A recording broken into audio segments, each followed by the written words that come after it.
गांव में लगी है, जहां पर हम ये किसान चौपाल जो है उसे लगा रहे हैं। UP agriculture department, RDI foundation, Dhanuka agritech limited के सहयोग से ये चौपाल किसानों के लिए आयोजित की गई है। मैं हूँ स्मिता सिंह, आप सभी का बहुत बहुत स्वागत करती हूँ आज की किसान चौपाल में।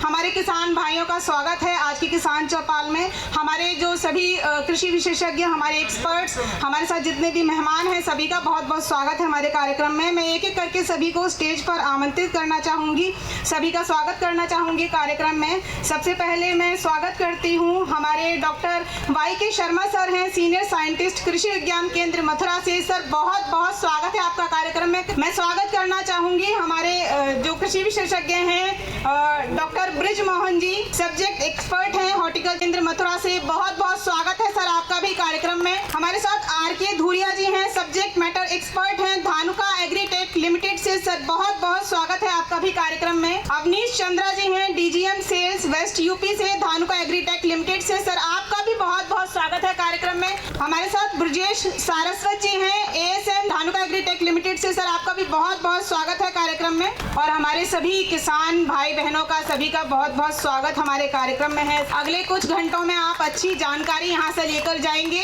कुछ हम आपसे सीखेंगे, कुछ आप हमें सिखाएंगे और कार्यक्रम बेहद मनमोहक, बहुत रुचिपूर्ण रहने वाला है। अगले 1-2 घंटे जो भी हम तमाम जानकारियाँ आपको देंगे, आपसे कुछ सवाल उन तमाम स्पीच के बीच में किए जाएंगे, एक्सपर्ट से जो स्पीच दी जाएंगी। तो सभी स्पीच जो भी आपको जानकारी हमारे एक्सपर्ट्स देंगे उन्हें ध्यान से सुनिएगा, क्योंकि उससे संबंधित एक सवाल भी आपसे पूछा जाएगा जिसके बारे में आपको फिर जवाब देना है। आलू फसल प्रबंधन और मिलेट्स की खेती पर आज हम जो विस्तृत चर्चा है वो इस किसान चौपाल में करेंगे, जो हम दंगेटा में लगा रहे हैं।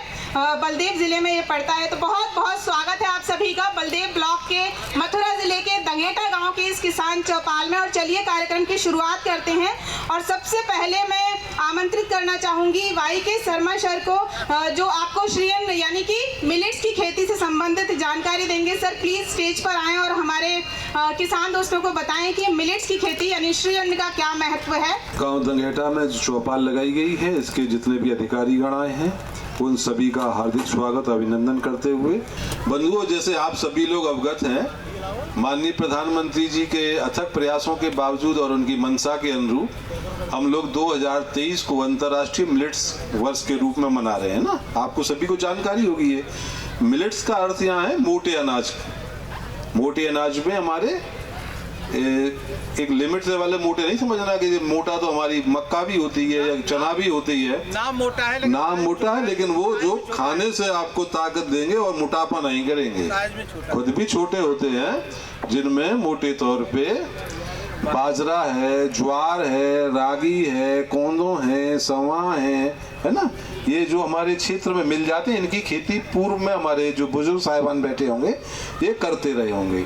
हमारे क्षेत्र में अगर हम अब देखो थोड़ा स्टैटिस्टिकली बात करें या सांख्यिकी तौर पे बात करें कि क्यों तो इसको जो किया गया, हम लोगों ने अंतर्राष्ट्रीय मिलेट्स ईयर बनाया गया, क्यों, इसके पीछे क्या जेनेसिस रही, क्यों मना रहे हैं। 2 साल लगभग पहले एक युद्ध की संभावना बनी और जो युद्ध चल रहा है यूक्रेन और रूस में, और सर्वाधिक हमारा गेहूं का उत्पादन वहीं होता है।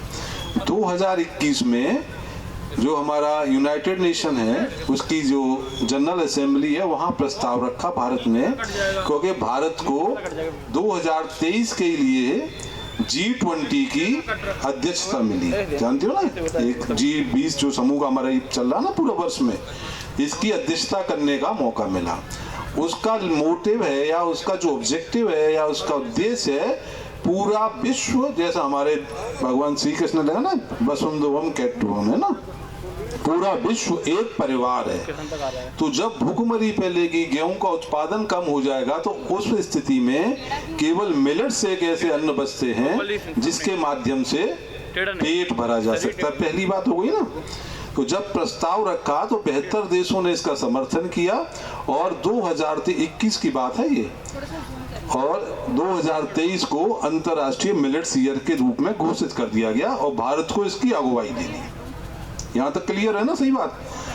दूसरी बात ये हुई कि अब आते हैं अपने खान पान पे। हमारे यहाँ 3 बीमारियां ऐसी हैं जो केवल हमारी दिनचर्या और खान पान की व्यवस्था से बन गई हैं। कौन कौन सी? मधुमेह, जिसे डायबिटीज कहते हैं, है ना, एक रक्तचाप बीपी वाली, ये 2 बीमारी हो गई।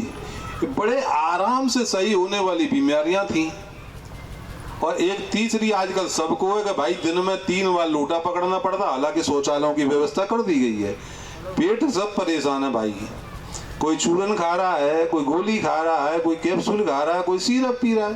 देखो हंसो या मत हंसो, बात है, सही बात बता रहा हूँ यहाँ से है, मैं वैज्ञानिक वाली बात नहीं कर रहा हूँ, ये अभी गाँव वाली बात ही बता रहा हूँ ना।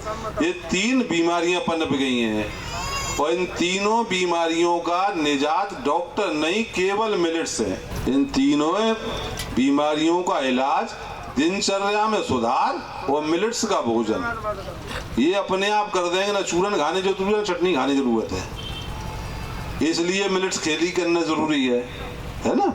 क्यों कि जो सबसे ज्यादा खाने में प्रयोग होने वाली 2 चीजें हैं, गेहूं या चावल, मुख्य तौर पे यही खाए जा रहे हैं ना। चाहे गेहूं आपका आटा बने, चाहे पूड़ी बने, रोटी बने, पर बनेगी तो गेहूं से ही। चाहे त्योहार आ गया तो गुजिया बन जाए, रसगुल्ला बन जाए, साग बन जाए, बनेगी सब मैदा और गेहूं के आटे से ही।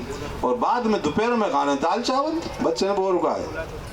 चाउमीन वगैरह जितनी है, चाउमीन, बर्गर, ब्रेड, जितना कुछ बनता है वो सारा का सारा बनता है ग्लूटेन होने की वजह से। किसमें? गेहूं से।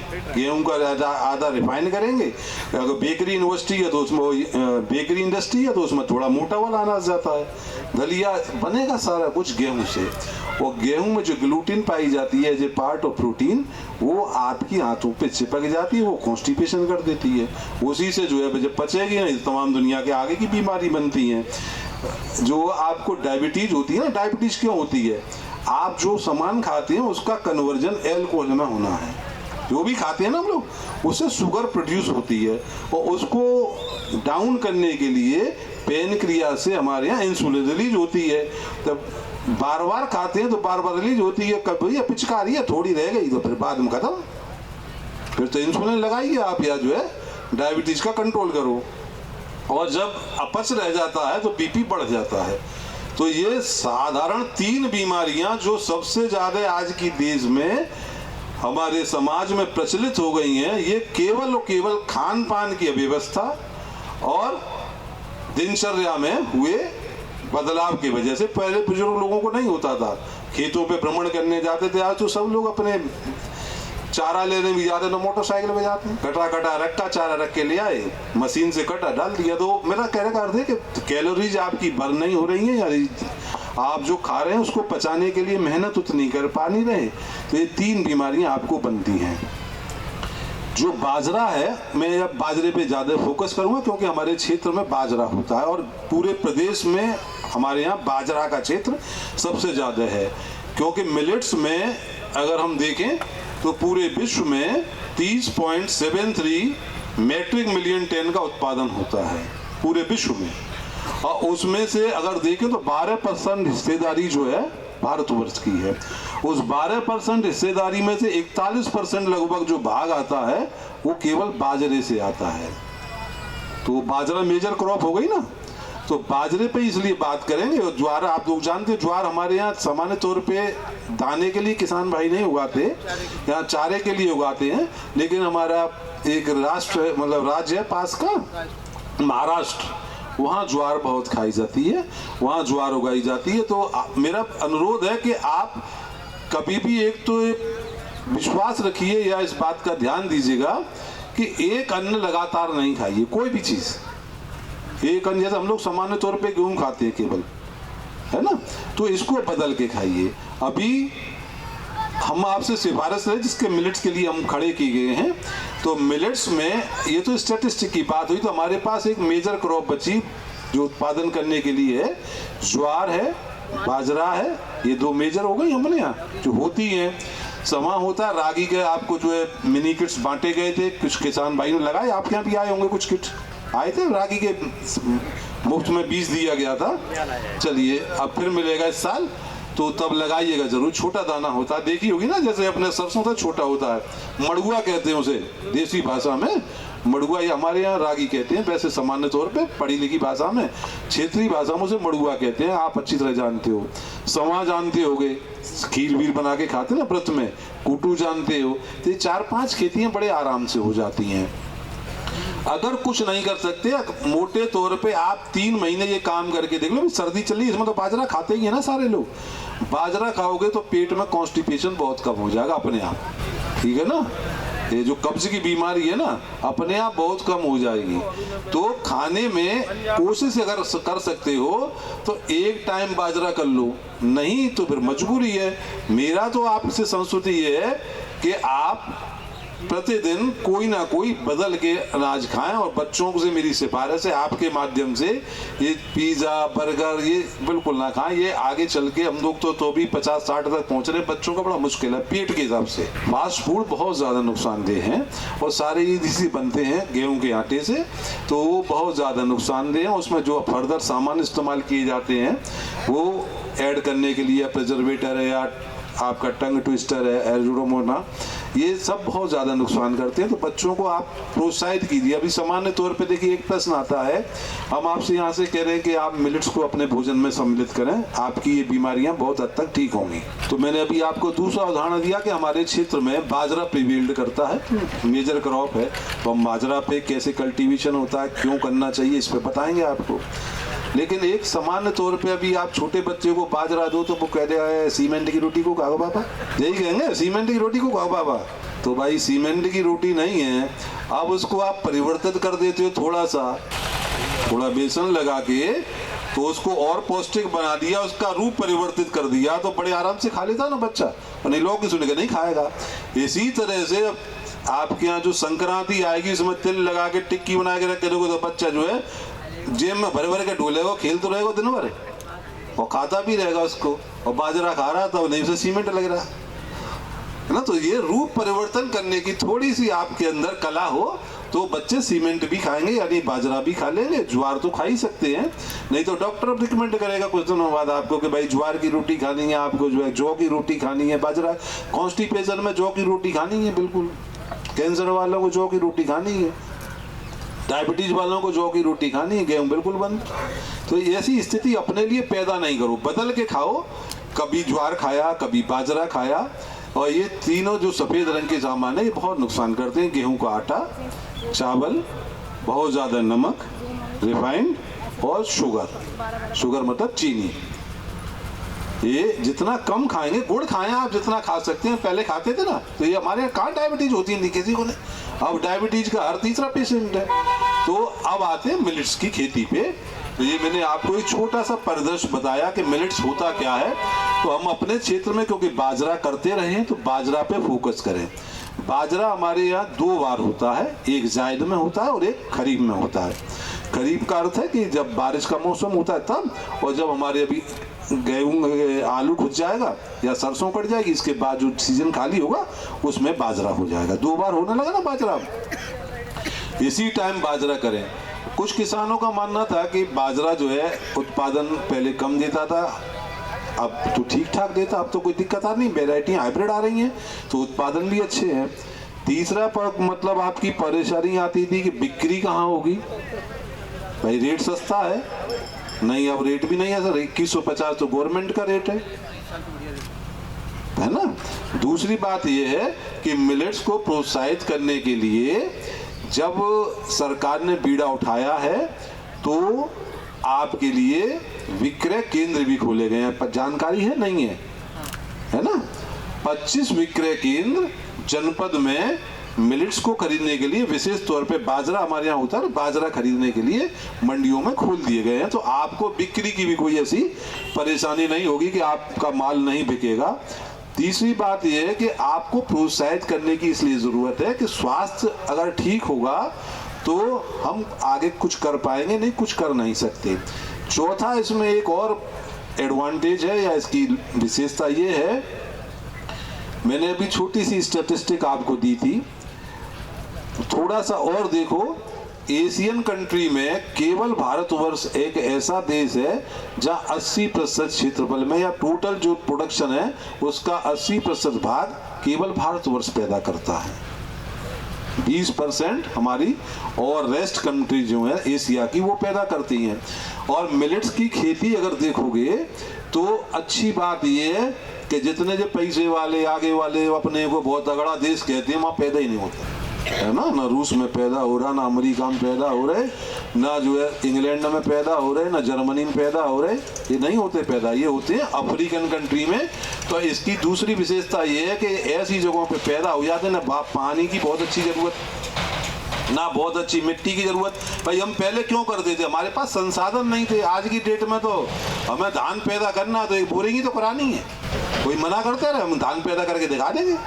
आज की डेट में यही तो स्थिति है। पहले तो बैल से जब जुआ लगता तो मजबूरी थी कि भैया जब बाजरा ही पैदा कर लो, को लगावे तो धान पानी। आज तो मोटर दवानी है, तो हम स्वतंत्र हैं इस बात के लिए कि अगर हम धान पैदा करना चाहें तो हमारे लिए कोई परेशानी नहीं है। एक बोरिंग कराएंगे साहब, बटन दबा के पानी लगा दें खेत में।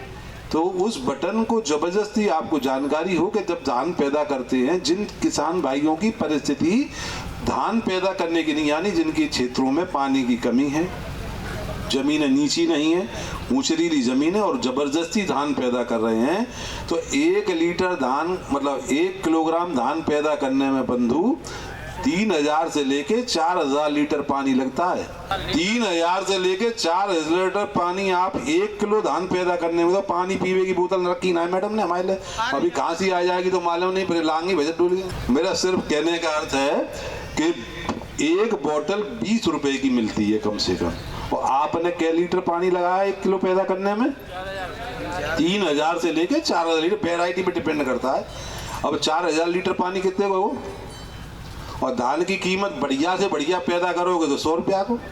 आपकी परिस्थिति नहीं थी, आपने जबरदस्ती पैदा करा। मेरा खेत नीचा है तो मैं वहां भैया बाजरा पैदा नहीं कर सकता, नीचे में तो गल जाएगा ना बाजरा, तो मैं धान पैदा करूं, लेकिन जबरदस्ती धान पैदा करूं, ये ज्यादती है। आप उस काम को कर रहे हैं जो आपके लिए भी नुकसानदेह है, समाज के लिए नुकसानदेह है, पर्यावरण के लिए नुकसानदेह है। तो ये मिलेट्स की जो खेती होती है इसमें रिसोर्सेज बहुत कम लगते हैं, संसाधनों का प्रयोग बहुत ज़्यादा कम होता है। जो भी आपके प्राकृतिक संसाधन है उसी के आधार पे खेती हो जाती है। दूसरा, बाजरा की आपने देखा होगा, जो बुजुर्ग साहिबान बैठे हैं पहले करते होंगे, तो उसकी विशेषता होती है भैया, एक सूखा पड़ गई, वैसे अगर उसकी टेक्निकल भाषा में कहें इट कैन बी ग्रोन, मतलब इसको पैदा कर सकते हैं। 80 mm बारिश होती है जहाँ, अपने यहाँ तो लगभग 450 mm वर्षा होती है मथुरा जनपद में, और जहाँ 1200 mm तक बारिश होती है, इस किसी भी क्लाइमेट में एडेप्ट कर जाता है बाजरा। हम कह रहे हैं 80 mm, किसी साल सूखा पड़ने की स्थिति हुई, बारिश कम हुई और आपने बाजरा बो दिया और आप पे पानी का साधन भी नहीं है, तो क्या होगा भाई, बाजरा हमसे छोटा रह जाओ, यहाँ को रह जाओ, यही तो परिस्थिति होगी। बुजुर्ग भाई बताओ, अब जो पहले करते होंगे यही तो, मरेगा नहीं फिर, गिरेगा नहीं, मरेगा नहीं, इतना बड़ा नहीं होगा जो बॉस कहते हैं कि हमारा 8 फुट के 12 फुट का होता है, तो नहीं रहेगा, 6 फुट को रह जाएगा, और बाली जो 1 फुट की नहीं आवेगी तो 6 इंच की आवेगी, पक भी जाएगा। तो आपको नेचुरल रूप से क्रॉप भी मिलेगी और पशुओं के लिए चारा भी मिलेगा ही मिलेगा, ये गारंटेड रहता है। इसलिए कहते हैं जो जलवायु में परिवर्तन हो रहे हैं, आपके पर्यावरण में परिवर्तन हो रहा है, उसको देखते हुए हाईएस्ट एडेप्टेबिलिटी है इस क्रॉप की और मक्का की। तो आपको बाजरा की खेती करने में कभी नुकसान नहीं होगा। आप बाजरा की खेती का प्रोत्साहन करें, बढ़ाएं उसको, क्यों कि इसको खाने से आपके अंदर ग्लूटेन नहीं जाए, ग्लूटेन फ्री होता है। रक्तचाप, डायबिटीज और आपकी जो कॉन्स्टिपेशन की बीमारी है, थोड़ा सा मेहनत करना शुरू कर दें और ये बाजरा खाना शुरू करेंगे तो अपने आप बहुत हद तक कंट्रोल हो जाएगी, आपको किसी चीज़ की ज़रूरत नहीं पड़ेगी, ठीक है ना। इसी तरह से ज्वार पैदा करनी है, बाजरा कर सकते हैं, रागी करते हैं। रागी को दोनों तरह से करते हैं, रागी भी दोनों सीजन में होती है, जायद में भी होती है और खरीफ में भी हो जाती है। दोनों ही तरह से पैदा करते हैं इसको। अगर आप चाहें तो इसकी पौध बना के लगा सकते हैं और डायरेक्ट सोइंग में भी कर दिया। धान की करते हैं सीधे सीधे बिजाई भी हो जाती है, इस तरह से इसकी भी बिजाई हो जाती है। तो आप इसका भी बीज लेकर के प्रयोग कर सकते हैं। कोई दाना छोटा होता है तो आपको 2-2 किलो के मिनी किट दिए गए थे 1 हेक्टेयर के लिए, तो आप उसका दाने का प्रयोग करके उसकी बुआई करें जब आपके खेत खेले हो जाए। कुल मिला करके मिलेट्स का उपयोग अपने भोजन में करिए तो आपका जीवन का जो स्वास्थ्य रहने का सपना है हमारे माननीय प्रधानमंत्री जी का, वो साकार होगा। दूसरा, मैंने अभी आपको बात छेड़ते में इतनी बताई कि एशिया में हम नंबर 1 हैं पैदा करते में, 20% और हमारे एशिया के दूसरे देश हैं और 80% हम लोग पैदा करते हैं। अब क्योंकि युद्ध कई देशों में चल रहा है, उस परिस्थिति में गेहूं पैदा उत्पादक देश तो हो गए कम, तो गेहूं की जगह खाने का विकल्प बचता हमारे पास मोटे अनाज। और मोटे अनाज क्योंकि मैंने कहा कि उन पैसे वाले देशों में पैदा नहीं होते, तो इसमें अगर आप इकोनॉमिक्स देखोगे या इसको कहते हैं अंदरूनी सोच या दूर की सोच, तो हमारे पास एक्सपोर्ट सरप्लस करने का काम बहुत ज्यादा बचता है। नहीं समझ गए? जब हम पैदा करेंगे, सरकार खरीदेगी, हम खाएंगे कम, बचेगा तो वो हम विदेशों को भेज सकते हैं, तो विदेशों से विदेशी मुद्रा आ सकते हैं। हम एक्सपोर्ट करने में इसको संभव, हमारे पास सबसे ज्यादा संभावना है क्योंकि अफ्रीकन कंट्री के बाद सबसे ज्यादा उत्पादक बड़े हम ही हैं, तो हम इसको पैदा कर सकते हैं। पैदा करेंगे तो जब पैदा होगा तो इसको मार्केट में बेच सकते हैं तो इसका एक्सपोर्ट हो सकता है इसीलिए इसको किया गया है कि हमारे देश के नागरिक स्वस्थ रहें और हम इससे जो है विदेशी मुद्रा अर्जन कर सकें। अब तो आप टेलीविजन पे देखेंगे, क्योंकि नीति बना दी गई है, हमारी जो आर्म्ड फोर्सेज हैं, हमारी सेना है, उसमें 30% राशन मोटे अनाजों का भेजना शुरू कर ऐसा कर दिया है। अब उनको पूरा गेहूं नहीं दे रहे।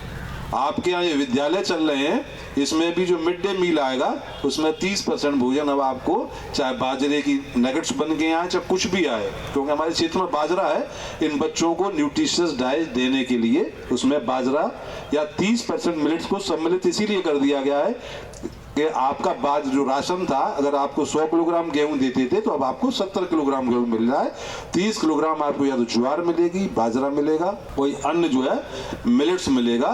तो इन बातों को ध्यान में रखते हुए मैं आपसे अनुरोध करूंगा कि आप जो है अपने खेतों में, जब आगामी मौसम आएगा, इस समय तो नहीं होती है हमारे क्षेत्र में, जायद वाले मौसम में और खरीफ वाले मौसम में बाजरा की और ज्वार की खेती करें और इसको अपने भोजन में हर हालत में सम्मिलित कर लें। एक समय गेहूं की 2 रोटी खाएं, एक टाइम जो है 2 रोटी बाजरे की खा ली, ज्वार की खा ली, बदल बदल के खाएंगे तो स्वस्थ रहने की गारंटी है। और एक ही अनाज के पीछे पड़े रहेंगे तो आप भी देखते हो कि भाई साहब पहले आइसोप्यूटोरॉन से गेहूं का मामा मर जाता था, फिर जो है क्लोडिनो फॉप पे पहुंच गए, गेहूं का मामा महंगी है, दवाइयां बदल रही हैं क्योंकि एक ही खेत में गेहूं कर रहे हैं और धान लगा रहे लगातार हैं।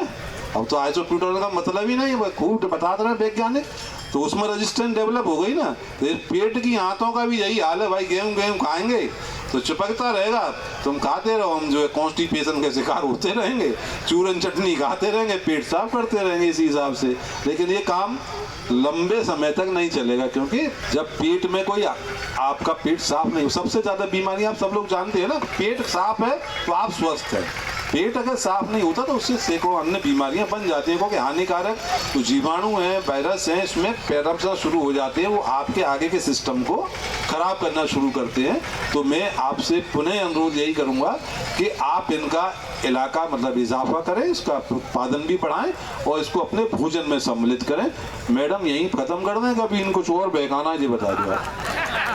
बहुत बहुत धन्यवाद। और बहुत ज़्यादा समय ना लेते हुए अब मैं स्टेज पर आमंत्रित करना चाहूँगी अवनीश चंद्रा जी हैं, डीजीएम सेल्स वेस्ट यूपी से धानुका एग्रीटेक लिमिटेड के, ब्रजेश सारस्वत जी हैं एएसएम धानुका एग्रीटेक लिमिटेड से, एएसएम है सर। आइए दोनों आप स्टेज पर और हमारे किसानों को बताइए कि इंडिया का प्रणाम हर किसान के नाम कैंपेन क्या है और धानुका के पास आलू किसानों के लिए क्या कुछ है जो उनकी समस्याओं का निदान कर सकता है। नमस्कार, आप लोग अपने व्यस्त कार्यक्रम में से समय निकाल कर आए और मैं स्वागत करना चाहूँगा हमारे किसान कृषि विज्ञान केंद्र से डॉक्टर साहब आए हुए। उन्होंने बहुत ही महत्वपूर्ण जानकारी दी हमें बाजरे के ऊपर कि कैसे हम जो मोटे अनाज का उपयोग अपने जीवन में करके अपनी लाइफ स्टाइल को चेंज कर सकते हैं, अपने जीवन में जो बीमारियां आ रही हैं उनसे कैसे बच सकते हैं।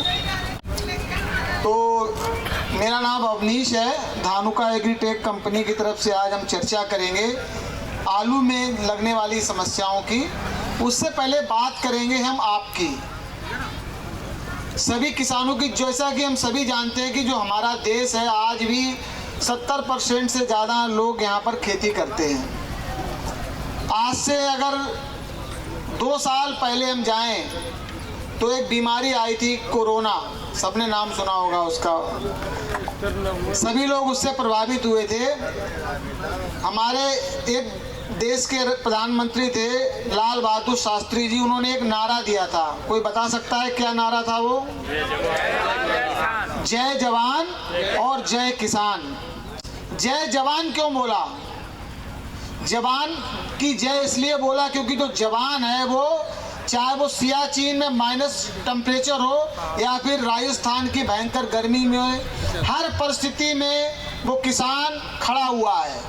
क्यों खड़ा हुआ है? ताकि आज हम यहाँ पर बैठ के चर्चा कर सकें। आज हम लोग यहाँ सुरक्षित बैठे हैं, इसका मतलब है कोई दिन रात वहाँ पर बॉर्डर पे खड़ा हुआ है। दूसरा शब्द जय जवान क्यों बोला, जय किसान क्यों बोला? क्योंकि किसान भी हमारा, चाहे वो रात में पानी लगाना हो, खेत में लाइट रात में आ रही है या फिर भयंकर गर्मी चल रही हो, उसमें मक्के की कटाई करनी है, बाजरा काटना है, हार्वेस्टिंग करनी है, हर परिस्थिति में, चाहे वो बरसात हो रही हो, चाहे वो गर्मी हो रही हो, चाहे वो ठंड पड़ रही हो, खेत पे खड़ा है। आज किसान खड़ा है, इसलिए हम कह पा रहे हैं कि 3 साल का राशन हमारे पास स्टॉक में है। फूड सिक्योरिटी में जो किसान का योगदान है उसे भुलाया नहीं जा सकता है। कोरोना में सब कुछ बंद हो गया था, लेकिन एक चीज थी जो बंद नहीं हुई थी, वो क्या थी? खेती। किसान भी चुपचाप, सब फैक्ट्रियां बंद हो गई थी, किसान भी सोचता है यार मेरे पास तो अनाज रखा हुआ है 4 साल का, हम भी खेती नहीं करते। तो क्या होता? जितने लोग कोरोना से नहीं मरते उससे ज्यादा लोग तो भूख से मर जाते हैं। तो आपके उसी जज्बे को धानुका की तरफ से आप सभी किसान भाइयों को हम लोग पूरे देश की तरफ से प्रणाम करना चाहते हैं कि आप लोगों की जो मेहनत है, जिसकी वजह से आज हम यहाँ पर खड़े हुए हैं, एक छोटे से वीडियो के माध्यम से आपको दिखाना चाहते हैं। पूछिए किसी भी किसान से, छोटा हो या बड़ा, कितना बेशकीमती होता है उसके लिए जमीन का एक टुकड़ा। जमीन के उस टुकड़े में हर किसान सपने बोता है। कड़कती धूप हो या आंधी तूफान, फसलों में खुद उगता है, फसलों के साथ सोता है। जानता है मौसम के मिजाज पर उसका बस नहीं है। मेहनत, लगन, उम्मीद, जुनून, बस यही उसकी जिंदगी है। सींचता है खेत को अपने पसीने से, धानुका पर विश्वास से, हौसलों से अपने सीने के। महज अन्नदाता कहने से काम नहीं बनता है। ऐ किसान, तुझे पूरे देश का प्रणाम तो बनता है। धानुका, इंडिया का प्रणाम हर किसान के नाम। 42 साल की एक कंपनी है और बहुत ही एक छोटी जगह से स्टार्ट होके आज पूरे भारतवर्ष में करीब 3000 करोड़ का जो है बिजनेस इंडिया में हम लोग कर रहे हैं, जिसमें से 1800 करोड़ का जो बिजनेस है वो क्रॉप केमिकल से है, मतलब खेती की दवाइयों से आता है। धानुका जो है वो R&D बेस्ड कंपनी है। हमारा एक खुद का रिसर्च एंड डेवलपमेंट सेंटर है जो कि आपके पलवल में है। वहाँ पर हम लोग नए नए उत्पादों का रिसर्च करते हैं, नई नई तकनीक का परीक्षण करते हैं, उसके बाद में किसानों को वो नई तकनीक पहुँचाते हैं। और हमारे पास करीब 90 से ज़्यादा उत्पाद हैं, 400 से ज़्यादा पैकिंग अवेलेबल हैं और 38 गोदाम और लगभग 6500 हमारे विक्रेता के माध्यम से हम लोग 80,000 तक उप विक्रेताओं तक पहुंचते हैं और लगभग हमसे 10 मिलियन किसान जुड़े हुए हैं। 10 मिलियन किसानों तक हम लोग पहुंच रहे हैं। ये धानुका की कुछ इकाइयां हैं जो हमारी फैक्ट्रीज हैं, जम्मू कश्मीर में, गुजरात में, राजस्थान में लगाई हुई हैं। ये हमारा ISO सर्टिफिकेशन है, जो क्वालिटी हमारे पैरामीटर हैं उनमें इन संस्थाओं ने हमें प्रमाणित किया हुआ है कि जो हमारी क्वालिटी है वो वर्ल्ड क्लास टेक्नोलॉजी और वर्ल्ड क्लास क्वालिटी हम किसानों तक उपलब्ध करा रहे हैं। जो टेक्नोलॉजी इंडिया में नहीं है हम उसको बाहर से लाते हैं। जापानीज़, जापान, अमेरिका जैसे देश हैं जहाँ पर बहुत अच्छी टेक्नोलॉजी है, वहाँ की टेक्नोलॉजी को भारत में लाकर भारत के किसानों तक पहुँचाने का काम धानुका एग्रीटेक लिमिटेड कर रही है। ये हमारा R&D है जो हमने कि पलवल में बनाया हुआ है। आप लोगों को कभी मौका मिले जाने का, अभी हमने उद्घाटन किया था तो मथुरा से कई किसान वहाँ पर लेकर गए हुए थे। धानुका ने एक नई रेंज स्टार्ट की है, चूँकि अब ज़माना आ गया है बायो का, तो हम लोगों भी जो है बायोलॉजिक के नाम से हमने रेंज दी है। कुछ ऐसे उत्पाद जो कि बहुत ही अच्छे रिजल्ट हैं जिनके और उनमें कोई भी केमिकल नहीं है, उस तरह के उत्पाद भी धानुका लेकर आई है। समय समय पे हम गांव में जाके किसानों को उनके उत्पादों के होने वाले फ़ायदों के बारे में अवगत कराते रहते हैं। आज हम बात करेंगे आलू की। तो जैसा कि हम सभी जानते हैं आलू के ये पौधे यहाँ पर रखे हुए हैं जिनको देख के ऐसा लग रहा है कि फसल जो है 50 से 60 दिन की हो चुकी है। सही है या गलत? सही है ना, यानी कि 50-60 दिन की अवस्था आलू की है और इस अवस्था में जो आलू है वो आपका नीचे बन रहा होगा, ठीक है ना। इस समय सबसे ज़्यादा आलू को ध्यान देने की ज़रूरत है क्योंकि जो दिन का तापमान है वो ज़्यादा रहता है और रात में जो तापमान है वो काफ़ी कम हो जाता है, जिसकी वजह से विभिन्न प्रकार की जो बीमारियां हैं कौन कौन सी हैं और उनसे क्या नुकसान हो सकता है, आज हम उस पर यहाँ पर चर्चा करेंगे।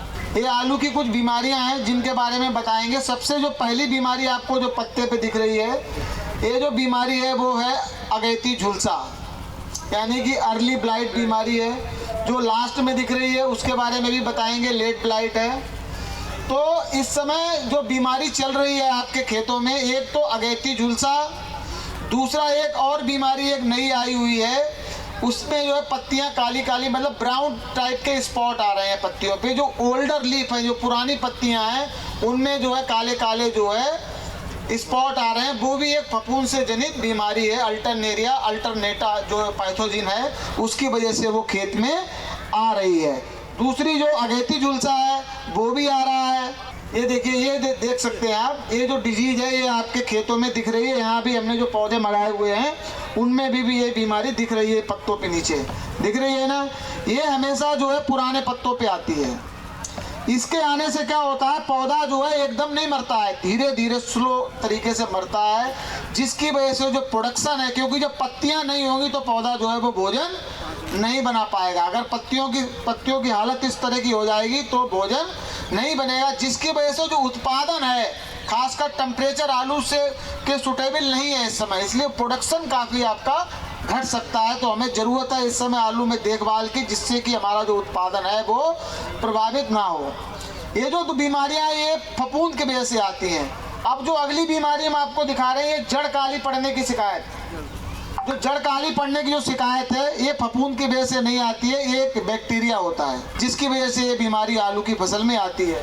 ये बैक्टीरियल डिजीज है। इसके अलावा एक बीमारी और आलू में इस समय दिख रही है। कल हमारे जो सहयोगी थे उन्होंने हमें फोटो भेजे थे, सॉफ्ट रोट बीमारी आई हुई है। सॉफ्ट रोट में जो है जो तने के पास में आपको फफूंद जमा हुआ दिखेगा और छू के देखेंगे तो मुलायम सा आपको तना दिखाई पड़ेगा और उसमें से पानी निकल रहा होगा। वो बीमारी भी जो है वो बैक्टीरिया की वजह से आती है। दो बीमारियां जो हमने शुरू में दिखाई, एक आपको जो है अगैती झुलसा और दूसरा जो स्पॉट ब्राउन स्पॉट, वो बीमारी फफूंद से आती हैं। और जो दो काली जड़ वाली समस्या और सॉफ्ट रोट, ये क्या है, बैक्टीरिया है। ध्यान से सुनिएगा आप लोग। अभी किसान भाई क्या करते हैं, जाते हैं दुकान पे, बोलते हैं बीमारी आ गई, तो ज़्यादातर जो दुकानदार हैं वो क्या करते हैं, फफूंदी नाशक दे देते हैं, मैनकोजेब वगैरह दे देते हैं, M45 वो स्प्रे कर देते हैं, जिससे सिर्फ क्या होगा, जो आपकी फफूंद से जनित बीमारियां हैं वो ही नियंत्रित होंगी। जो बैक्टीरिया से जनित बीमारियां हैं वो उससे कंट्रोल नहीं होंगी। तो धानुका आपके लिए एक ऐसा सोल्यूशन लेकर आया है जिससे आपकी फफूंद और बैक्टीरिया दोनों से उत्पन्न होने वाली बीमारियों पे बहुत ही अच्छा आपको रिजल्ट मिलेगा। आप में से कई किसानों ने हो सकता है इस्तेमाल भी किया हो। हमारे सहयोगी यहाँ पर डेमोस्ट्रेशन कर करके किसानों को दिखा रहे हैं। ये देखिए सॉफ्ट रोड। तो जो सोल्यूशन है हमारे पास उपलब्ध है वो वर्ल्ड क्लास जापानीज टेक्नोलॉजी है कोनिका। कोनिका का उपयोग आपको करना है। आलू में जो इस समय अवस्था चल रही है 50 से 60 दिन का है या 40 से 60 दिन का आलू है, तो पहला स्प्रे जो आलू में आपको लगाना है वो किसका लगाना है? कोनिका। इसका जो डोज है 1 एकड़ में वो 300 ग्राम है। 300 ग्राम का पैकेट आएगा इसका। 1 एकड़ खेत के लिए 150 लीटर पानी में बढ़िया से आपको घोल बना के पहले मतलब सोल्यूशन बना लेना है, घोल बना लेना है। 10 गिलास पानी में घोल लेना है। उसके बाद 1 टंकी में 1 गिलास डाल के आपको 10 टंकी उपयोग करनी है। इसके करने से जो बीमारियां हमने आपको दिखाई, अगैती झुलसा, आपके ब्राउन स्पॉट जो आ रहे हैं, आपका जड़ काली पड़ना और सॉफ्ट रोट, ये 4 तरह की जो बीमारियां हैं, एक ही दवाई जो है वो 4 तरह की बीमारियों पे कंट्रोल करेगी। आपको अलग अलग दवाइयों में जो बार बार स्प्रे करना पड़ता है, बार बार लेबर लगाना पड़ता है, लेबर भी आजकल मुश्किल में मिलता है, तो बार बार जो स्प्रे करने का जो खर्चा है आपका वो बचेगा, आपका टाइम बचेगा, आपकी मेहनत बचेगी। तो कोनिका का उपयोग करना है। आलू में बहुत ही अच्छे परिणाम है इसके, कोई भी जो है इसका साइड इफेक्ट नहीं है आलू के ऊपर। तो कोनिका का उपयोग आपको 300 ग्राम कितना करना है, क्योंकि ये सवाल जो है पूछा जाएगा, इसलिए मैं पेपर आपको पहले लीक करके बता रहा हूँ, नहीं तो मैं फेल हो जाऊंगा अगर आप भूल गए तो। कोनिका कितना बताया? 300 ग्राम। जो आलू में जो पहला स्प्रे होगा वो कोनिका का होगा। तो पहले स्प्रे का टाइम चल रहा है। सभी किसान भाई इस समय जग जाएं, क्योंकि ऊपर से तो देख रहे होंगे ऐसे करके कि पौधा बहुत हरा दिख रहा है, लेकिन बीमारी नीचे की पत्तियों में होती है। ये बीमारी हमेशा पुरानी पत्तियों पे आती है, ध्यान रखना। तो पुरानी पत्तियों आप देखेंगे, ये पौधा भी देखो ऊपर से हरा है, लेकिन नीचे की पत्तियां आप देखिए, आपको बीमारी मिलेगी। तो ऊपर का देख देख के खुश मत होइए, नीचे खेत में जाइए अंदर और आपको पता चलेगा कि जो पुरानी पत्तियां हैं वो खराब हो रही हैं। तो इसका मतलब है बीमारी धीरे धीरे ऊपर से नीचे से ऊपर की तरफ बढ़ेगी। ठीक है, तो 300 ग्राम कोनिका लगाना है आपको। वर्ल्ड क्लास जापानी टेक्नोलॉजी है, हमने आपको बता ही दिया है। अब ये खेत आप देख रहे होंगे ये क्या चीज़ है, इसके लिए हमारे साथ हमारे दूसरे एक्सपर्ट हैं ब्रजेश सारस्वत जी, वो बताएंगे ये खेत क्या है। और जैसा कि बताया, मेरा नाम ब्रजेश सारस्वत है। मैं आप सभी को पुनः प्रणाम करता हूं, पूरे इंडिया की तरफ से आप सभी को प्रणाम करता हूं। और हमारे बीच में डॉक्टर बाई के शर्मा जी हैं, सीनियर साइंटिस्ट, कृषि विज्ञान केंद्र मथुरा से आए हुए हैं। जोरदार तालियों के साथ स्वागत कर दो उनका। बहुत अच्छी सरल भाषाओं में बहुत अच्छा बताया। और हमारे बीच में डॉक्टर ब्रजमोहन, हॉर्टिकल्चर एक्सपर्ट, कृषि विज्ञान केंद्र मथुरा से आए हुए हैं, उनका भी बहुत बहुत स्वागत करता हूं। तालियों के साथ, तालियां बजा ही रहे तो जोर से बजा लो। तो मेरा काम आपने आसान कर दिया, आपने ये पिक्चर देख ली। सही कह रहे हो, ये मैं भी एक आलू का किसान हूँ, मेरे पिताजी भी खेती करते हैं, यहीं का लोकल का ही हूँ मैं, ज़्यादा दूर का नहीं हूँ, आपका ही बच्चा हूँ। तो ये चुर्री है। चुर्री जब आती है तो आलू की पैदावार कैसे निकलती है? कैसे निकलती है, जोर से बताओ। बहुत कम। कभी किसी का 20 का निकलेगा बीघे में, तो कोई 15 का निकलेगा, 25 का निकलेगा, 70-80 का तो नहीं निकलता होगा। आधे से भी ज़्यादा पैदावार कम हो जाती है, आधे से भी 40% पैदावार निकलती है। और प्राइस कब कहाँ पहुँच जाता है इसका? जब चुर्री आती है तो आलू का रेट ऊंचा होता है कि नीचा होता है? पैदावार कम हो जाती है, और आलू तो जो खाने वाले वो खाएंगे ही। तो आलू से बहुत सारी चीज़ें बनाई जाती हैं। स्टार्च बनाया जाता है, आलू से चिप्स बनाई जाती हैं, बहुत सारी चीज़ें बन रही हैं आलू से। आलू सब्जियों का राजा भी है, तो आलू को थोड़ा ध्यान से सुनना पड़ेगा। और हम आपको, जैसे मैडम ने बताया, कि जो सही सवाल का जवाब देगा, आंसर देगा, उसको हम यहाँ सम्मानित भी करेंगे, उसको इनाम भी देंगे। बड़े ध्यान से आपने सुनना है। तो ये टेस्ट आपका नहीं है, हम लोगों का ये, हमने कितने अच्छे तरीके से आपको बताया है उसको हम जो है बाद में आपसे पूछेंगे। यदि आपका कोई सवाल है तो बाद में जब हम क्वेश्चन आंसर बात करेंगे कि आपका कोई सवाल है तो आप पूछ सकते हैं। तो बिल्कुल सही बताया आपने, ये चुर्री का खेत है, लेट ब्लाइट है। और लेट ब्लाइट कब आती है? जब टेम्परेचर रात का 1-2 डिग्री के आसपास हो जाता है और दिन में गर्मी रहती है।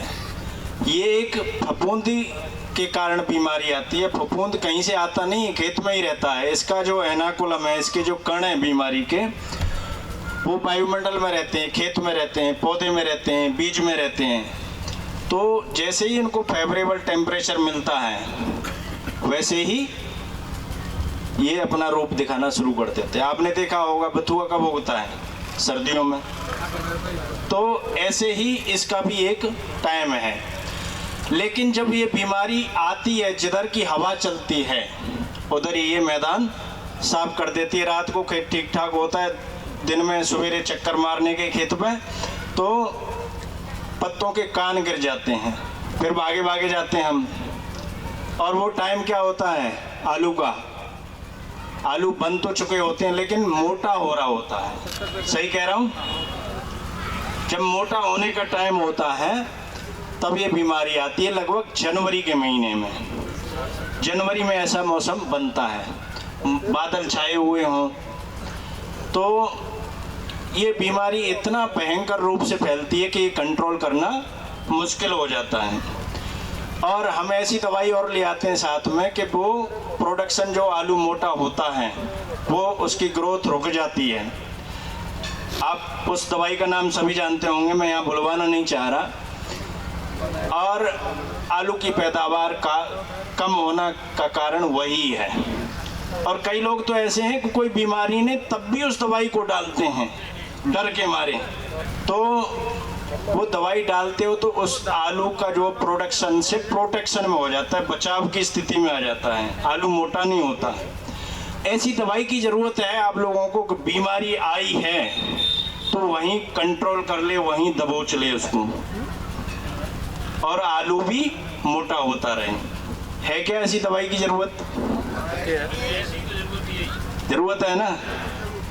तो आज वही दवाई बताने आए हम, आपके मन की बात करने आए हैं। तो DCM भी खिला देंगे, कोई बात नहीं। ये बीमारी नए पत्तों से शुरू होती है। जैसे कि सर ने बताया कि पहले जो बीमारी 3 बीमारियों के बारे में बताया वो पुराने पत्तों से शुरू हो रही थी। ये नए पत्तों से, जो सॉफ्ट पत्ते होते हैं, नए पत्ते होते हैं, उनसे शुरू होती है। और भूरे रंग के धब्बे बन जाते हैं, पाउडर जैसा फैलने लग जाता है। और ये बाद में इस तरह के आप स्क्रीन पे, टीवी स्क्रीन पे देख रहे हो, इस तरह के आपने अपने खेतों में खूब देखे होंगे, ये कोई नई बात नहीं है। बाद में इतनी बीमारी का भयंकर प्रकोप हो जाता है, जब आलू कोल्ड में रखते हैं तो आलू के अंदर भी ये बीमारी चली जाती है। फाइटोप्थोरा इन्फेस्टेंस इस बीमारी का नाम है, फफूंद के कारण होती है। इसका ये जीवन चक्र है बीमारी का। जैसे हम लोगों का होता है, पहले जन्म लेते हैं, छोटे होते हैं, फिर जवान होते हैं, फिर जो है बुढ़ापे की तरफ चले जाते हैं। यहाँ से बीमारी शुरू होती है, स्पोरेंजियम, फिर जूस्पोर बनता है, सिस्ट बनती है, फिर ये इन्फेक्शन पैक में जाके हम लोगों को पता चलता है जब पत्तों को उसके लक्षण दिखाई देने लगते हैं। उसका मतलब बीमारी पूरी फैल गई, उसने अपनी पूरी ताकत का प्रयोग कर लिया है, तब जाके हमें पता चला है। तो बीमारी आने पे दवाई डालनी चाहिए या बीमारी पहले आए ही ना तब डाल दें? पहली डाल दें भाई, दवाई की ताकत तो तभी बनी रहेगी। तो उस दवाई का नाम क्या है? ये मैंने पहले ही बता दिया आपको, लेट ब्लाइट। ये दवाई है किरारी। क्या नाम है? किरारी। ये जापान से हमने लिया है, निशान केमिकल जापान से। और इस दवाई का नाम है किरारी। आप याद रखना, 200 ml प्रति एकड़ के हिसाब से हमें 150 लीटर पानी में प्रयोग करना है। इस दवाई का बीमारी को तो रोकती है और आलू के फूलने को भी नहीं रोकती। आलू फूलता भी रहता है और बीमारी कंट्रोल भी होती रहती है। हमने आगे दिखाएंगे इसमें कि जहाँ पे ये बीमारी आई वहाँ पे हमने धागा बांध दिया किसान के खेत में, उस पेड़ के ऊपर, और वहाँ बीमारी वहीं ख़त्म हो गई। और बीमारी ख़त्म होने का हम लक्षण क्या है, पत्ते को जो पकड़ के देखेंगे तो चुड़चुड़ाहट गया, तो जैसे पत्ता सूख जाता है, सूखे हुए पत्ते को दबाते हैं तो वो आवाज़ लगाती है। तो बीमारी जहाँ ख़त्म हो जाती है वहाँ जो है ये हमने धागा बांध के दिखाया है। बीमारी आगे बढ़ने नहीं देती किरारी। और जहाँ दवाई का प्रयोग करते हैं पत्ते के ऊपर हरियाली बहुत अच्छी बनी रहती है। पौधे की जितनी जिंदगी है उतनी पौधा जीता है। तो 200 ml किरारी का प्रयोग आप बीमारी आने पे कर रहे हैं तब भी कंट्रोल होता है, लेकिन मेरा सजेशन ये है कि 200 ml किरारी आप आलू में पहले में ही मतलब 75 दिन पे 70-75 दिन पे अपने आलू में स्प्रे कर देते हैं जनवरी फर्स्ट वीक में, तो ये बीमारी आने के चांसेस नहीं रहते हैं। एक तरह का बीमा हो जाता है। हमने जहाँ किरारी का डेमो लगाया, किसान ने जहाँ यूज किया किरारी को, और उस खेत के बराबर में जिसने यूज नहीं किया, ये पिछले साल का, जब कन्नौज एरिया में, टूंडला एरिया में, आगरा के कुछ क्षेत्रों में ये बीमारी आई थी, वहाँ पे हमने हजारों की संख्या में डेमो लगाए और जहाँ किरारी डाला वहाँ फसल हरी भरी बनी रही।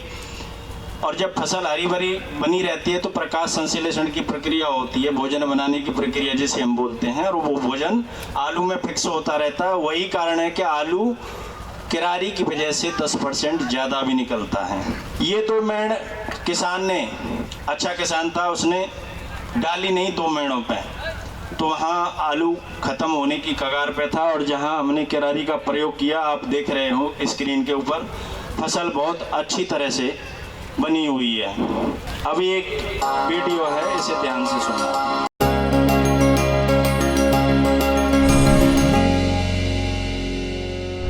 नमस्कार, आज हम गांव कपूरापुर में हैं और हमारे साथ में गांव के अग्रणी किसान डॉक्टर रामपाल सिंह जी हैं।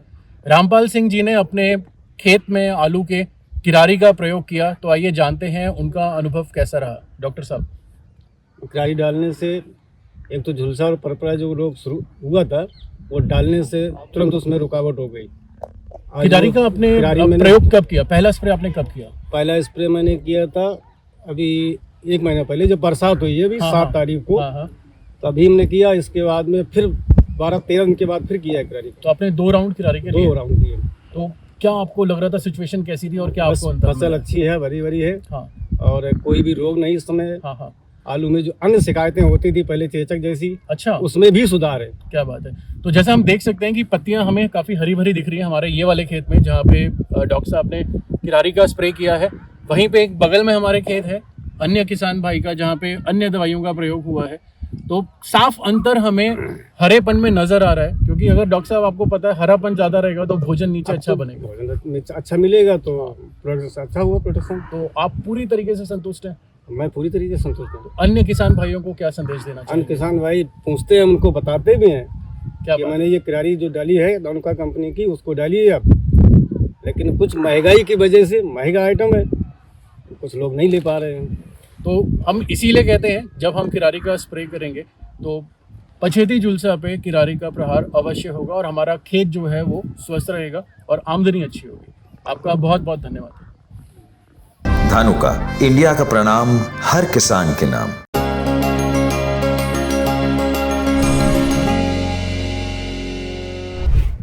नमस्कार, आज हम अवस्थी जी के साथ में हैं। गांव का नाम है गदौरा। अवस्थी जी ने अपने आलू के खेत में किरारी का स्प्रे किया। आइए उनसे जानते हैं उनका अनुभव कैसा रहा। अवस्थी जी बताइए। जी भैया नमस्कार। हमारे तो खेत में झुलसा आ गया था आलू में, पछेती झुलसा। तो सलाह में दी कुछ लोगों ने कि किरारी जो है डाली जाए, उससे झुलसा का प्रकोप जो है रुक जाएगा। क्योंकि झुलसा जैसी फसल होती है थोड़ा सा मन में बड़ा वो रहता है कि अब तो ये चली जाएगी। किरारी हमने डाली, तो किरारी डालने से जो झुलसा रोग था वो उस रोग की भी रोकथाम हुई और जो प्लांट्स है पौधा उसकी वृद्धि बहुत अच्छी देखने को मिली, मतलब उसमें बढ़वार हुई। हाँ, बहुत अच्छा सा किले आने जो है, जैसे और कोई दवा जैसे अक्रोड वगैरह डालते हैं ना तो वो जो है पौधे की बढ़वार रोक देती है। तो हरापन आपको नजर आया? बहुत अच्छी सी बेल, मतलब खेत भी अच्छा सा देखने लायक हो और रोग भी रुक गया था। कितने दिन का आपको लगा कि नियंत्रण मिला आपको? लगभग 10 दिन तक नियंत्रण रहा। उसके बाद फिर वो बरसात मौसम हाँ बिगड़ गया, बरसात हुई तो उसके बाद में फिर वो जो है रोग दोबारा उभर के आ गया। क्या? अच्छा। तो फिर हमने डाली, फिर किरारी डाली। अच्छा। तो फिर भी डालने से फिर भी रोग में कंट्रोल मिला। तो बाकी जितने और हमारे आलू के किसान आपको देख रहे हैं उनको आप क्या संदेश देना चाहते हैं? हमारी समझ में तो ये आता है कि पछेती झुलसा के लिए किरारी से अच्छी तो और कोई दवा है नहीं, क्योंकि और जो दवाएं हैं हो सकता है अगर उनसे रोग में रोकथाम हो जाए, लेकिन उससे प्लांट की जो है वृद्धि रुक जाती है। तो हमारी समझ में इससे पौध की बढ़वार भी होती है और रोग की रोकथाम भी वहीं रुक जाता है। तो सबको कहेंगे ये अच्छा सा आपके कंपनी का ये वो है, कुछ भी कह सकते हैं उसको, एक हथियार है। हाँ, हथियार है जो हमारे बहुत अच्छा सा काम करते हैं, बहुत अच्छा सा काम करता है। हम आशा करेंगे कि आपको अधिक उत्पादन, गुणवत्ता वाला और आमदनी अधिक हो, यही हमारी आशा है। बहुत बहुत धन्यवाद। धानुका, इंडिया का प्रणाम हर किसान के नाम। एवरेज 10% यील्ड में फर्क आता है, आलू ज़्यादा निकलता है। और मैं बताऊं, मैं अपने खेतों में भी यूज किया है। धान का आलू काला पड़ जाता है, जब निकालते हैं तब तो बढ़िया दिखता है, लेकिन बेचने जाते हैं तो सबको पता है कि काला पड़ जाता है। मैंने पिछले 2 साल से अपने खेत में यूज किया, अपना अनुभव बता रहा हूँ। आलू की क्वालिटी, चमक बरकरार जैसा निकला है वैसा ही रहता है।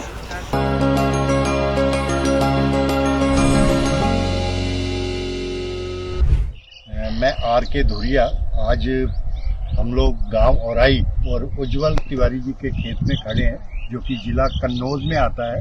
इन्होंने अपने आलू के खेत में 21 जनवरी को जब इनके खेत में झुलसा आया था तो किरारी ला करके इन्होंने प्रयोग किया था एक खेत में, और दूसरे खेत में दूसरी दवा का प्रयोग किया था। तो आज जबकि 25 फरवरी है, हम लोग यहाँ पे इकट्ठे हुए हैं खुदाई कराने के लिए कि क्वालिटी और उत्पादन पे किरारी का क्या प्रभाव रहा। हम लोगों ने जहाँ किरारी लगा था वहाँ पे भी 5 बाई 5 मीटर एरिया की खुदाई कराई, और दूसरी तरफ जहाँ नहीं लगा था किरारी, अन्य उत्पाद का प्रयोग हुआ था, हम लोगों ने वहाँ भी 5 बाई 5 मीटर एरिया में खुदाई कराई। और खुदाई कराने के बाद उधर भी बोरे भर दिए, इधर भी बोरे भर दिए। तो अब हम उज्जवल तिवारी जी से जानते हैं कि उन्होंने इनमें क्या फर्क देखा। हाँ जी, मैंने इसमें इसका उत्पादन भी ज्यादा रहा।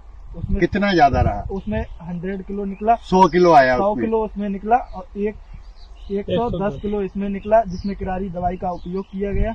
और ये उत्पादन में भी काफी अच्छा बेटर रिजल्ट मिला। हाँ, मतलब आप ये कह रहे हो कि ये आलू उस खेत का है जिसमें किरारी नहीं लगा था, अन्य उत्पाद लगा था, और ये आलू उस खेत का है जहाँ पे किरारी लगा था। यानी 5 बाई 5 मीटर एरिया में आपको 10 किलो आलू ज्यादा मिला। धन्यवाद। धानुका, इंडिया का प्रणाम हर किसान के नाम। तो समय की थोड़ी कमी है। सेफ प्रोडक्ट है, CIB से अप्रूव्ड है। 200 ml इसकी जो है मात्रा है। अब दवाइयों के अच्छे रिजल्ट की बात करेंगे। आप कहते हो दवाइयों के अच्छे रिजल्ट नहीं आते हैं, तो मैं इतना ही कहूँगा, दवाइयों के अच्छे रिजल्ट के लिए आपको 1 ml 1 लीटर पानी में बेडशीट का प्रयोग करना है। इसका सबसे अच्छा तरीका ये है कि जब आप दवाई घोल रहे हो टंकी में, तो 15 ml की टंकी है तो 15 ml दवाई इसको डाल लो। इससे क्या है कि ये कार्य क्षमता बढ़ा देता है दवाई की। फफूंद कहाँ लगती है आपको पता है, जहाँ नमी होती है। तो ये फफूंदी नाशक भी डाल रहे हैं और इस दवाई को डाल रहे हैं, तो ये क्या है, पत्ते के ऊपर जो नमी है उसे सुखा देता है, जो फफूंद है उसको, ऑक्सीजन लेने का मतलब श्वसन क्रिया में बाधित करता है, तो ये दवाई भी काम करती है और बेडशीट भी काम करती है, तो रिजल्ट जल्दी आते हैं। तो दवाई की कार्य क्षमता बढ़ाने के लिए बेडशीट 1 ml 1 लीटर पानी में, याद रखना बेडशीट का। तो अब थोड़ा जल्दी में है तो आगे चलते हैं। आपका कोई क्वेश्चन है तो आप हमसे पूछ सकते हैं। 1 मिनट का टाइम है, अपना हाथ खड़ा कर दें। कोई भी क्वेश्चन है तो आप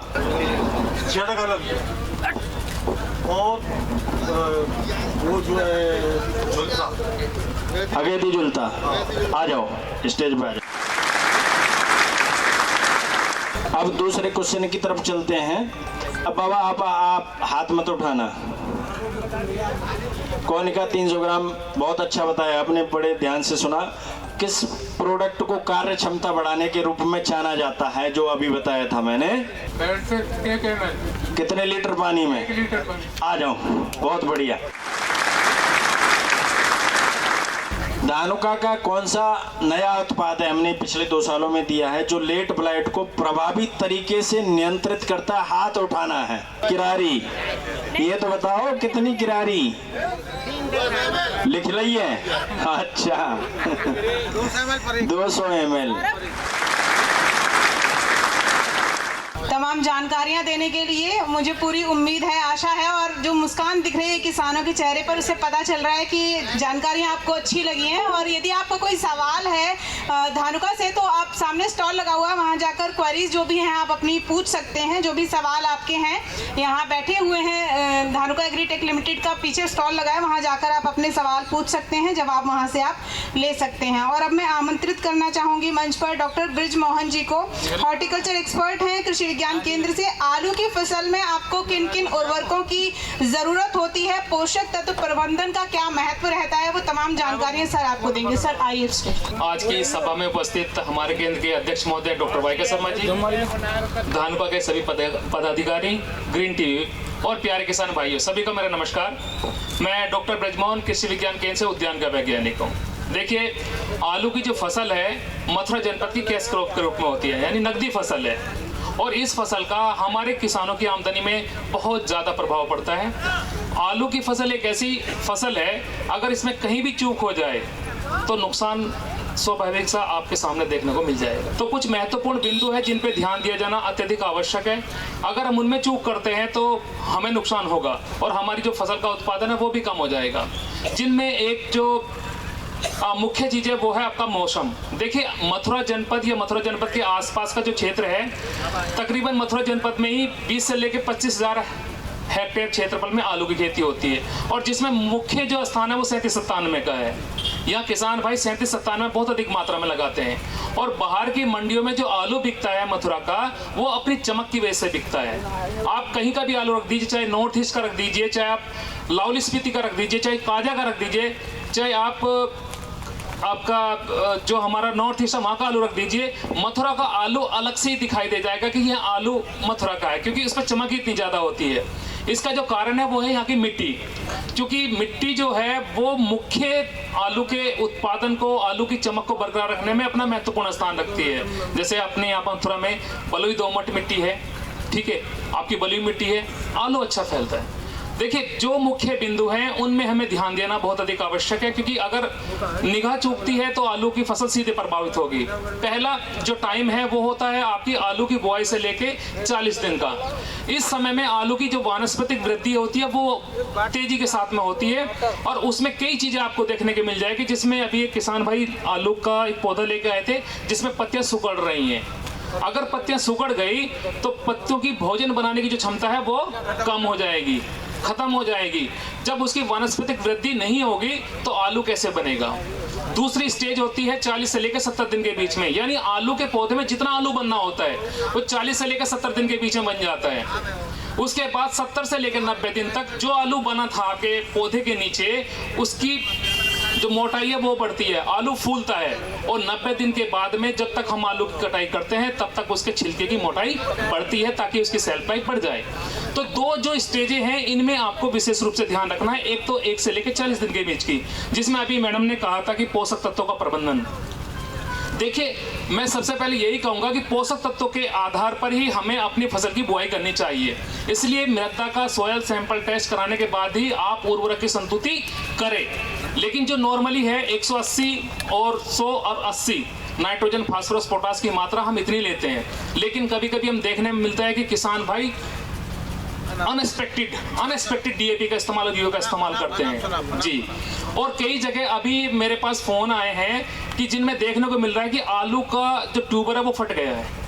क्या आप लोग जानते हैं आलू का ट्यूबर कैसे फटता है? किसी ट्यूबर के फटने की कंडीशन क्या होती है जी? कह सकते हो आप ज़्यादा ताकत। जनरली हमारे किसान भाई भागते किसकी तरफ है? बोरोन के पीछे।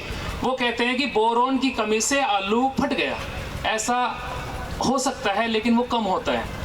आलू फटने का सबसे बड़ा कारण होता है जब हम नाइट्रोजन की मात्रा तय लिमिट से ज़्यादा लगाते हैं, आलू हमारा फट जाता है। और दूसरा, जब हम पानी की मात्रा खेत में ज़्यादा बढ़ा देते हैं। अगर हम आलू के खेत में भरपूर मात्रा में पानी दे रहे हैं, हम कहते हैं कि 3 हिस्से जब मेड़ का पानी भर जाए उसको बंद कर देना चाहिए, लेकिन फिर भी किसान भाई पानी लगा रहे हैं। पौधा पानी नहीं मांग रहा तो भी पानी लगा रहे हैं। वो सोचते हैं कि पानी लगाएंगे तो आलू मोटा हो जाएगा, उसकी वजह से भी आलू फट जाता है। और तीसरा था बोरॉन की डेफिशिएंसी। देखिए, मथुरा में जो जिंक और बोरॉन की डेफिशिएंसी सब आप सॉइल सैंपल टेस्ट कराते हो, आपको मिल जाएगी कि यहाँ माइक्रोन्यूट्रिएंट डेफिशिएंट सॉइल हो रही है। तो जब भी आप आलू की बुआई करें तो 20 से 25 किलोग्राम प्रति हेक्टेयर के हिसाब से जिंक और बोरॉन की मात्रा अपने खाद में मिलवा के, जो गोबर की खाद है उसमें जरूर लगाएं। यानी 250 से लेकर 300 क्विंटल गोबर की खाद और 20 किलोग्राम आपका जिंक सल्फेट और 20-25 किलोग्राम आपका जिंक और बोरॉन, ये दोनों चीज़ें जरूर लगवाएं। जहाँ तक हम बात करते हैं आपकी आलू के, जो आपने अगेती झुलसा और पछेती झुलसा की बात की है, देखिए पहचान बहुत अधिक जरूरी है और मौसम का जो इस पे असर है उसका ज्ञान होना बहुत अधिक जरूरी है। इसलिए जब आलू की फसल में आप कभी भी कोई भी किसी क्रिया करें तो सबसे पहले आप मौसम की फोरकास्टिंग जरूर देखें। हम जनरली क्या करते हैं, जो अगेती झुलसा है, अगेती झुलसा आखिर आता किस कंडीशन में है? अगेती झुलसा ट्यूबर फॉर्मेशन से पहले ही आता है, मतलब तकरीबन 40 और 45 दिन से पहले ही आ जाएगा। उसके आने की कंडीशन क्या होती है? आने की कंडीशन में आप देखोगे कि जब मौसम के अंदर धुंधलापन आ जाएगा, ठीक है, आपका जी नमी की मात्रा है 80% के आसपास आ जाएगी और टेम्परेचर 20 डिग्री के आसपास होगा, तो इसका मतलब है, और रातें ठंडी हो जाएंगी कि अगेती झुलसा आएगा ही आएगा। और अगेती झुलसा की पहचान कैसे करोगे? अगेती झुलसा जो होता है वो नीचे से ऊपर की तरफ को चलता है। पहले नीचे की पत्तियों पर दिखाई देगा, तब उसके बाद ऊपर की तरफ को जाएगा। यानी पत्तियों की ऊपरी सतह पर काले सफेद भूरे रंग के धब्बे आपको दिखाई देंगे। इसका मतलब है कि हमारे खेत में अर्ली ब्लाइट आ गया है। अभी आपको बहुत अच्छी जानकारी दी कि अर्ली ब्लाइट की रोकथाम कैसे करें। उस चीज़ का आप उपयोग करोगे तो मैं समझता हूँ कि आपकी फसल को बहुत अच्छा फायदा भी होगा। दूसरा होता है लेट ब्लाइट, यानी पछेती झुलसा। अब इसकी पहचान कैसे करोगे आप? देखिए, खेत में इन चीज़ों की पहचान करने का टाइम है सुबह का और शाम का। असली किसान वही होता है जो सूरज उगने से पहले अपने खेत की तरफ को चल जाए और सूरज छिपने के बाद अपने घर की तरफ को आए, क्योंकि जो भी बीमारियां हैं, जो भी कीट पतंगे हैं, वो आपको सुबह और शाम में दिखाई देंगे। दिन में क्या होगा कि दिन में जब टेम्परेचर बढ़ेगा वो तब आपको हल्का दिखाई देगा, लेकिन सबसे ज़्यादा एक्टिव जो होंगे वो सुबह के समय में और शाम के समय में ही होते हैं, तो आपको उस समय में देखना है। तो जो पछेती झुलसा है, आप देखोगे पत्तियों के नीचे की तरफ पत्तियां, ये जो है, ये पौधा पड़ा हुआ है यहाँ पर, इनकी जो पत्तियां हैं, पत्तियों के नीचे की तरफ सफ़ेद काले भूरे रंग के धब्बे बनते हैं और उन पे कॉटनी स्ट्रक्चर, यानी जैसे रुई होती है ना, वैसी रुई दिखाई देगी आपको, और वो फिर आकार में बढ़ती जाएगी और पूरे पौधे को अपनी चपेट में ले लेगी। वो पत्तियों को प्रभावित नहीं करेगी, पत्तियों से लेते हुए तने को होते हुए नीचे ट्यूबर को भी प्रभावित करेगी। और गलती से अगर बरसात हो जाए उस समय में, तो क्या होगा कि वो जो इसकी स्प्रिंज है वो ट्यूबर में पहुंच जाएंगे, यानी आलू में पहुंच जाएंगे। और जब आप आलू को काट के देखोगे ना, उसमें बैंगनी रंग के और गुलाबी रंग के आपको सर्कल बनाए दिखाई देगा। इसका मतलब ये है कि जो आपका लेट ब्लाइट का असर है, पछेती झुलसा का असर है, वो आपके ट्यूबर में भी पहुंच चुका है। तो उस स्थिति में आपको अपने खेतों का ध्यान रखना है। जो दवाई बताई गई थी आपको अभी थोड़ी देर पहले धानों का वालों की तरफ से, उनका इस्तेमाल करना है। दूसरा टाइम कब आता है, यानी आपका जो 40 से 70 दिन के बीच में जितना आलू बनना था वो बन गया, अब 70 से लेकर 90 दिन के बीच की बात आती है। उस समय आपने विशेष रूप से फसल का ध्यान रखना है, यानी पानी समय पे लगाना है और पानी उतना ही लगाना है जितनी फसल की मांग होगी। 90 दिन के बाद में आलू की जो फुलाई है वो रुक जाती है, उसके बाद आलू का छिलका मोटा होता है। देखिए जनरली हमारे किसान भाई कहाँ एक जगह गलती कर जाते हैं, जब आलू की खुदाई करते हैं तो उसको खोदने के बाद तुरंत ही बोरों में पैक करना शुरू कर देते हैं। अगर आप CPRA वगैरह कहीं जाके देखोगे तो जब खुदाई करते हैं तो आलू के ढेर को खेत के किसी ऊंची जगह पे आप ढेर बना के और किसी पुआल से ढक देते हैं। उससे क्या फ़ायदा होगा? एक तो जो आलू के अंदर आती आवश्यक जो मॉइस्चर होगी वो निकल जाएगी और आलू का छिलका जो है वो मजबूत हो जाएगा। उसके बाद आप ग्रेडिंग करके मोटा आलू अलग बैग में, उसके मीडियम साइज और लोअर साइज, उसको आप जितनी कैटेगरी में कन्वर्ट करना चाहो उसमें करके पैक करके अपना कोल्ड स्टोर पहुंचा सकते हो। तो इस तरीके से हमें आलू की फसल का ध्यान रखना है, क्योंकि आलू की फसल जो है मैंने पहले भी कहा था कैश क्रॉप है, और कैश क्रॉप का मतलब है कि पैसे वाली फसल है। निगाह चुकी तो दुर्घटना घटना निश्चित है। तो इस तरीके से हमें आलू का ध्यान रखना है। मौसम का तो आपको पूरा ध्यान रखना है। जब भी मौसम में टेम्परेचर आपका कम हो जाए और ह्यूमिडिटी की मात्रा बढ़ जाए, तुरंत ही जो दवाई बताई गई थी उनका स्प्रे करना है।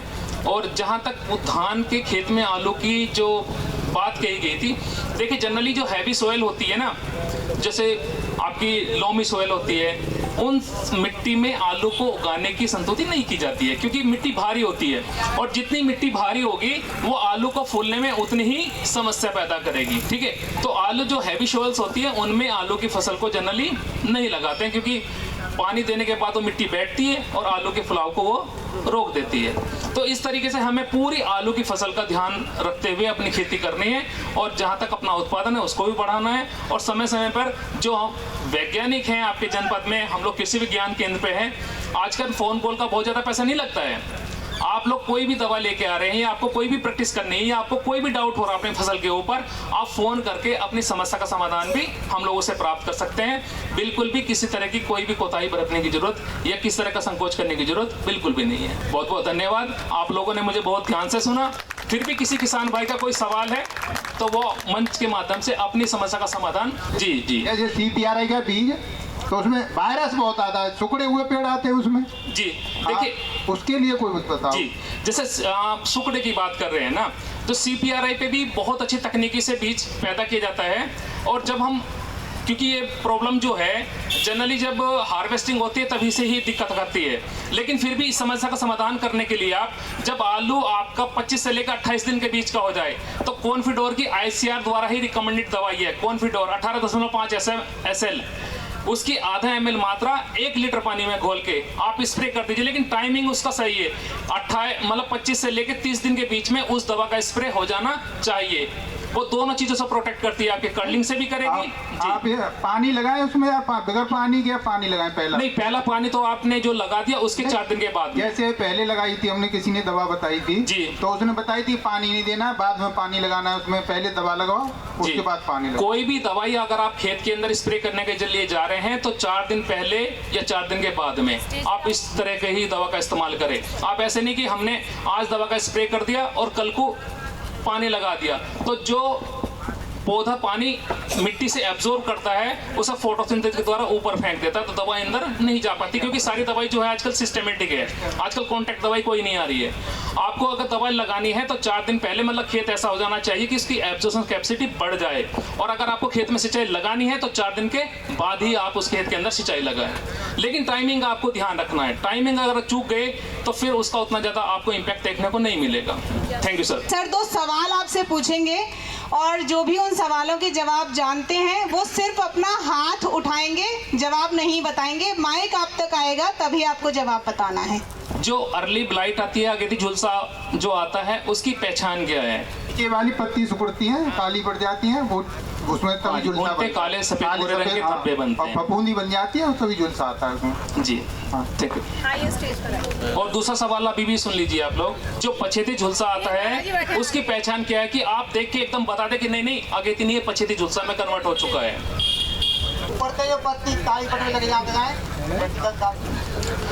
पत्तियों की निचली सतह पर जो सफेद काले भूरे रंग के धब्बे बनते हैं उन पे कोटनी रुई जैसी आकृति बन जाती है और वो धीरे धीरे सारे पौधे में फैल जाती है। आ जाइए अब। पूरी आशा, मुझे जैसी उम्मीद थी, मुझे लगता है कि आप सभी को अपने सवालों के जवाब मिले हैं अच्छे से। और अब मैं सभी हमारे जितने भी मेहमान हैं सभी को स्टेज पर आमंत्रित करना चाहूँगी कि वो आएँ और जो हमारा सहभागिता प्रमाण पत्र है वो किसानों को दें। और मैं जिन किसानों के नाम लूँगी वो कृपया स्टेज पर आएँ और एक एक करके प्रमाण पत्र अपना लें। गब्बर सिंह, ओम प्रकाश सिंह, उदयवीर सिंह उर्फ ओमी, रामवीर सिंह काका, अजय प्रताप सिंह, उदयवीर सिंह रावत, ओमवीर सिंह नोहवार, राजवीर सिंह फैलिया, राम खिलौना सिंह, संजय सिंह जी, इंद्रवीर सिंह पौनिया, बादाम सिंह, अवधेश रावत जी, राजवीर सिंह बिल्ला बाबा, ओम प्रकाश सिंह घड़ी वाले, प्रेम प्रताप सिंह जी, आशु फैलिया, गिरवर सिंह प्रधान, ओमवीर सिंह फैलिया। बहुत बहुत बधाई आप सभी को सहभागिता प्रमाण पत्र के लिए और बहुत बहुत आभार, शुक्रिया आप सभी का इस किसान चौपाल में भाग लेने के लिए। सर आप सभी का भी बहुत बहुत शुक्रिया मंच पर आकर सभी किसानों को प्रमाण पत्र देने के लिए। इसके अलावा धानुका एग्रीटेक लिमिटेड का टोल फ्री नंबर है, आप नंबर नोट कर सकते हैं। यदि कुछ सवाल आपके हैं तो आप इस नंबर पर बात कर सकते हैं 1800-102-1022। ग्रीन टीवी का व्हाट्सएप नंबर है, आप जब भी इस पर सवाल हमें करेंगे तो हम आपके सवाल का जवाब देने की पूरी कोशिश करेंगे। इसके अलावा ग्रीन टीवी का व्हाट्सएप नंबर है, यदि आपका कोई सवाल है कृषि से संबंधित तो आप अपने सवाल हमें व्हाट्सएप पर इस पर कभी भी भेज सकते हैं। 24x7 ये जो नंबर है आपके लिए ओपन है 8097864300। बहुत बहुत शुक्रिया आप सभी का हमें सुनने के लिए, ध्यान से हमारे कृषि विशेषज्ञों की, मेहमानों की बातों को सुनने के लिए मैं आप सभी का शुक्रिया करना चाहूँगी। साथ ही शुक्रिया करना चाहूँगी हमारे तमाम जो भी हमारे मेहमान हमारे साथ उपस्थित रहे किसान चौपाल में, हमारे एक्सपर्ट्स का बहुत बहुत शुक्रिया। आप सभी के लिए लंच की व्यवस्था है तो लंच लेकर ही जाइएगा। बहुत बहुत शुक्रिया आप सभी का किसान चौपाल में आने के लिए, ध्यान से सुनने के लिए। और अभी के लिए इतना ही, देखते रहिएगा ग्रीन टीवी इंडिया, चैनल को सब्सक्राइब जरूर कीजिएगा यूट्यूब पर जाकर। बहुत बहुत शुक्रिया आप सभी का, नमस्कार। देखिए ग्रीन टीवी यूट्यूब पर भी, बस सब्सक्राइब करें और बेल आइकन दबाएं।